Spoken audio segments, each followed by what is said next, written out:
Next gen நேயர்களே அனைவருக்கும் வணக்கம். நான் உங்கள் ஸ்ரீ சுபா விஜயகுமார். தை மாத பலாபலன்கள் இப்போ பார்க்க போகிறோம்.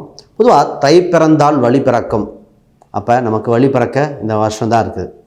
அதாவது ஜோதிடத்திலே மகர ராசியில் சூரியன் சஞ்சாரம் காரணம்னா உத்தராயணம், தாட்சாயணங்கள் உத்தராயணம் வருது. அப்போ வாழ்வில் மிகப்பெரிய மாறுதல் நடக்கின்ற மாதம் இந்த தை மாதம். முன்னோர்கள் சும்மாவாக சொன்னாங்க தை மாதத்தை பற்றி. இந்த மாதத்தில் பொங்கல் பண்டிகை இருக்குது, அதில் மாட்டுப்பொங்கல், தைப்பொங்கல் இருக்குது, காணும் பொங்கல், முன்னாடி போகி, பழையன கழிதலும் புகுதலும் வாழ்விற்கு இந்த தை மாதம் ரொம்ப சிறப்பாக இருக்கும். இந்த மாதத்தில் பார்த்திங்கன்னா தைப்பூசம், தை அமாவாசை, அதை விட சிறப்பாக பார்த்திங்கன்னா ஒரு சிலருக்கு வாழ்வில் வெற்றி வெளிச்சம் பெரிய அந்தஸ்தில் ரத சப்தமி கரெக்டாக கொண்டாடுவாங்க. எல்லாம் இந்த மாதத்துலங்க. அப்போ அதை விட முன்னோர்களுக்கு திதி கொடுத்து ஜெயிக்கிறதுக்கு பல பேர் அது தை மாதத்தில் வருகின்ற அமாவாசை திதி கொடுக்க சிறந்தது. சார் தவற விட்டோம், ஒரே கஷ்டமாக இருக்குது, என்ன செஞ்சாலும் டெவலப் ஆகலை, என்ன பண்ணுறது? அப்போ நம்ம எடுத்துக்க வேண்டியது தை மாத அமாவாசையில் திதி கொடுத்து முன்னோரை வேண்டுவது. இந்த காலகட்டத்தில் உலக ரீதியாக பல மாறுதல் நிகழ்த்துங்க. பொருளாதார ரீதியாக மிகப்பெரிய மாற்றம். ஒரு சில நாட்டில் போர்கள் நடந்து அதுக்குண்டான பிரச்சனைகள்லாம் மாறிருக்கு.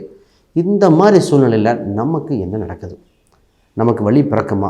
வாழ்க்கையில் ஜெயிக்குமா? பொதுவாக இந்த காலகட்டத்தில் புது வீடு போகிறது, புது தொழில் தொடங்க பெண்கள் நிறைய பேர் எதிர்பார்த்துட்ருக்கீங்க.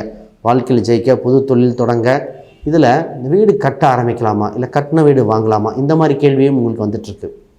இதில் இன்னொரு சிறப்பு என்ன சார்? தொழில் ஆரம்பிக்கிறோம், வீட்டில் வச்சே பண்ணலாமா, இல்லை தனியாக பிடிக்கணுமா, வெளிநாட்டுக்கு போகலாமா, இல்லை உள்ளூர்லேயே இருக்கலாமா? இது மாதிரி எண்ணற்ற கேள்விங்க. நிறைய பெண்கள் பார்த்திங்கன்னா திருமணம் ஒரு எட்டாக்கனியாக இருக்கிறது. சார் திருமணம் எப்போங்க இருக்கும்? இப்போ 90s கிட்ஸு தாண்டி பல பேர்த்துக்கு என்ன ஆச்சுன்னா திருமணம் இருக்கா இல்லையா, ஜாதகத்தில் எல்லாமே நல்லாயிருக்கு, ஏன் நடக்கலை? இந்த தை மாதத்தில் தாங்க விட கிடைக்கிது. ஏன்னா இந்த காலகட்டம் தொடங்கும் போது கிரக நிலையில் மங்களகாரன் ராசியில் வந்து உச்சம் பெறுவார். தை மாதம் தொடங்கணுன்னே மங்களகாரன் வலுப்பெறும் போது இடம், வீடு, சொத்து, இரத்த சம்பந்தப்பட்ட உறவுகள், கணவன் மனைவி அனைத்தும் சுபமாக இருக்கும். இதில் ஒன்றே ஒரு சூட்சம விஷயம் மட்டும் தவிர்க்க வேண்டிய விஷயமா இருக்குது. இந்த காலகட்டத்தில் என்னென்னா பெரிய முதலீடுகளில் கவனமாக பார்த்து பண்ண வேண்டிய காலகட்டம். ஏனென்றால் 2ஆம் இடத்தில் இந்த 6 மாதம் ஆரம்பிக்கிற இடத்துல 2ஆம் இடத்துல ராகு, 8இல் கேது இருக்கிற காலகட்டத்தில் ரூல்ஸ் அண்ட் ரெகுலேஷன் இதெல்லாம் பார்த்து பண்ண வேண்டிய காலகட்டம். அப்போ இந்த தை மாதத்தில் உங்களுக்கு வாழ்வில் வெளிச்சம் வெற்றி தர இறைவனை பிரார்த்திக்கிறேன். மிதுன ராசி அன்பர்களே, காலபுருஷனுக்கு 3ஆம் வீடு புதன் உங்கள் ராசிக்கு அதிபதியாக வரார். புதன் தாங்க சமாதானம், புதன் தாங்க அறிவு. புதன் இல்லையெனில் வாழ்க்கையில் வாழ்வதற்கு ஒரு சூழ்நிலையும் இல்லை. ரைட். இந்த மாதத்தில் ஃபஸ்ட்டு மிதுன ராசி அப்படின்னாலே சமாதான ராசி, கலைத்துறை சார்ந்த ராசி. இந்த ராசி மேடையில் ஏறுறதுக்கு முன்னாடி வரைக்கும் ஒரு மாதிரி இருக்கும். நான் இப்படிங்க பேசுவேன், என்னங்க பண்ணுறது, சங்கங்கள் சபையில் எல்லாத்தையும் இப்படின்னு சொல்லலாம். ஆனால் வாய்ப்போ கிடச்சிட்டாலும் மைக் கிடச்சிட்டாலும் போதும், அவ்வளோதாயிரும். மிதுன ராசி இருக்கிற இடத்துல நகைச்சுவை, கலகலப்பு இருக்கும். இந்த ராசி ஃப்ரெண்ட்ஸ் எல்லாம் விருப்பப்படுவாங்க, இந்த மிதுன ராசிக்காரன் இருந்தால் அவங்க நல்லாயிருக்கும். அப்போ இந்த ராசி எங்கே இருக்கோ அது இடமே ஒரு சுமூகமாக போயிருங்க. உறவுகள் சம்மந்தப்பட்டதில் இந்த ராசி அரவணைச்சு கொண்டு போகும். ஆனால் அந்த உறவு திருப்பி கிடைக்குமா? அது டவுட்டு தான். இந்த ராசிக்கு பார்த்திங்கன்னா தாய் பாசம் இருக்கும், தந்தை பாசம் அதிகமாக இருக்கும், கணவன் மனைவி அவ்வளோ நெருக்கமாக போகணும். சார் இவங்களுக்கு ப்ளஸ் பாயிண்ட் அது வேலைங்கிறதுல சார் சாதாரணமாக போவாங்க, போக போக போக அப்படி டெவலப்மெண்ட் ஆயிடுவாங்க. அதுதாங்க இந்த ஸ்பெஷாலிட்டி. உங்களுக்கு இந்த தை மாதத்தில் பார்ப்போம். முதல்ல இந்த தை மாதத்தில் உங்கள் ராசிக்கு 8ஆம் இடத்தில் சூரியன் அமைகின்றார். 7ஆம் இடத்துல உங்கள் ராசி அதிபதி புதன் செவ்வாய் இருக்கின்ற காலகட்டத்தில் பயணிக்கிறார். சார் முதல்ல தைரியம் பிறக்குது, தொட்டதெல்லாம் தொடங்கும் காலகட்டம். எப்போங்க நடக்கும்? இதோ மாதம் தை பிறந்தால் வழி பிறக்குதுங்கிறது அது உங்களுக்கு எழுதி வச்ச மாதிரி அமைச்சது.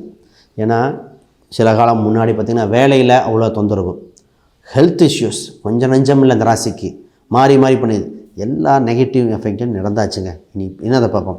முதல்ல வேலை செய்கிற இடத்துல உங்களுக்கு ஒரு டெவலப்மெண்ட் இருக்குது.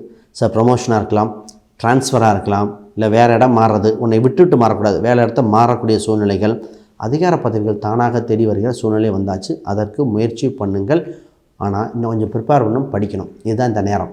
அடுத்ததாக சார் நான் படிச்சுட்ருக்கேன், மாணவராக இருக்கேன், எப்படி சார் இருக்கும்? மாணவர்களுக்கு கோல்டன் டைம்.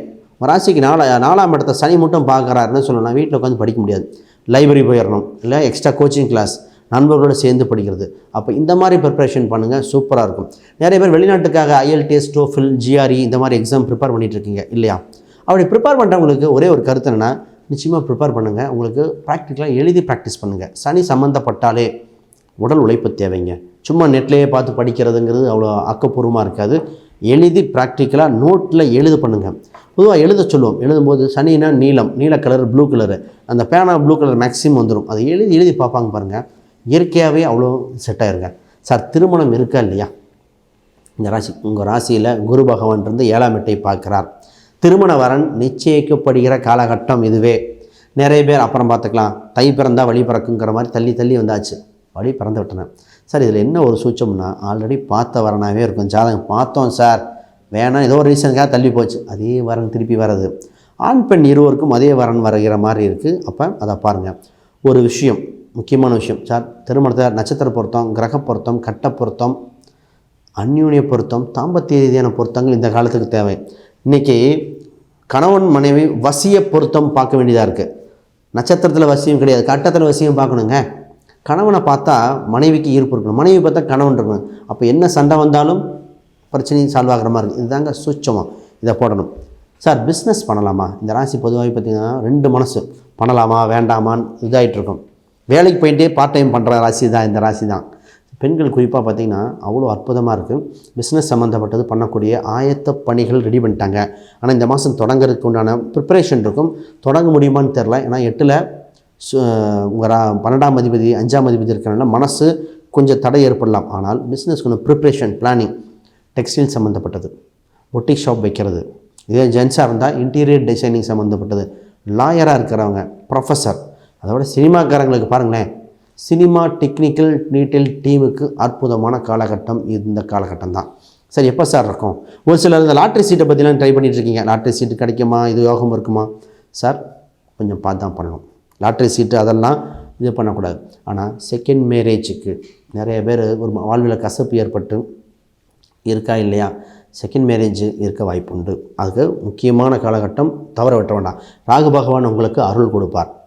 குழந்தை பாக்கியம், இந்த குழந்தை பாக்கியத்துக்கு தவித்த ராசி இந்த ராசிங்க. குழந்தை நின்று மிஸ்கரேஜ் ஆனது, ஒரு சிலருக்கு டியூபிள் நின்னது. சார் குழந்தை இருக்கா இல்லையா? எங்களுக்கெல்லாம் குழந்தை இதாக இருக்கா? அதாவது பிறக்கும் பொழுது வாழை மரம் கூட தன் கன்றை விட்டுட்டு வருமாமா. மனிதனாக பிறந்தால் தன் அடுத்த தலைமுறைக்கு ஏதோ ஒன்று பண்ணணும். அந்த குழந்தை பாக்கியம், அதற்கு தாங்க இந்த பிரார்த்திக்கிறது. ஒரு சிலருக்கெலாம் சஷ்டி விரதம் இருக்க சொல்லியிருக்கேன், மடிப்பச்சையெல்லாம் சொல்லியிருக்கேன். அது ஜாதக ரீதியாக பார்த்து சொல்லணும். அப்போ நிச்சயமாக இதை பண்ணணும். லாபங்கள் ஈட்டுகிற மாதம் இந்த மாதம். உங்கள் ராசிக்கு 11ஆம் அதிபதி, அவர் 7ஆம் இடத்தில் இருக்கார். இப்போ கூட்டு வகையிலோ பார்ட்னர்ஷிப் சம்மந்தப்பட்ட லாபங்கள் வருகிற காலகட்டமாக இருக்குது. தன வருவாய் அதிகரிக்கும் காலகட்டம். ஏன்னா 2ஆம் அதிபதி உங்கள் ராசிக்கு குரு பார்வை பண்ணும்போது கொடுத்த பணங்கள் வருகிற காலகட்டங்கள். சொத்து வாங்க வேணாம், இடம் வாங்க வேணாம். ஒன்றே முக்கியமான விஷயம், இப்போ நீங்கள் இடம் வாங்க, வீடு எதாவது பிளான் பண்ணிங்கன்னா இடமா வாங்கலாம். வீடுனா பழைய வீடு தான் வாங்கணும், புது வீடு வாங்கக்கூடாது. இது ஜாதக அடிப்படையில் இன்னும் துல்லியமாக சொல்லலாம். அப்போ செகண்ட் ஹேண்ட் வீடுனா ஓகே, புது வீடுனா வெயிட் பண்ணுங்கள். ஜாதகத்தில் பார்க்கணும். சார் புது வீடு உண்மையாக நிறைய பேத்துக்கு மிதுன ராசிக்கு சனி சம்மந்தப்பட்டால் பழமை தான் வாங்கணும், செகண்ட் ஹேண்டு கார் தான் வாங்கணும். புது யூஸ்டு கார்னு சொல்லுவாங்க, அது பேர். அப்படி இருந்தால் பர்ஃபெக்டாக இருக்கும். அதை விட்டுட்டு புது கார் வாங்கினேன், வேறு வழியே இல்லை, புது கார்னா ஒரு 4 கிழமை அப்படி போட்டால் இன்னும் பர்ஃபெக்டாக இருக்கும். சார் சூட்சம ரகசியம் தெரிஞ்சு பண்ணணுங்க, இதாங்க ரைட். அப்போ இன்னும் எத்தனையோ டீட்டெயில் இருக்குது. ஒரே ஒரு வழிபாடு மட்டும் சொல்லிட்டு நிறைவு பண்ணுறேன். உங்களுக்கு இந்த காலகட்டத்தில் இருக்கிற வழிபாடு சூப்பராக இருக்க வழிபாடு எதுனா, குழந்தை வடிவத்தில் இருக்கிற கடவுள். குழந்தை பெண் தெய்வமாக இருக்கலாம், இல்லை முருகர்னா குழந்தை வேலப்பராக இருக்கலாம், கிருஷ்ணர்னா உடுப்பி கிருஷ்ணர் மாதிரி. இதை மட்டும் குழந்தை தெய்வத்தை கையில் பிடிச்சிக்கங்க. இந்த மாதம் உங்களுக்கான மாதம். ரைட். அனைவருக்கும் வணக்கம், வாழ்த்துக்கள்.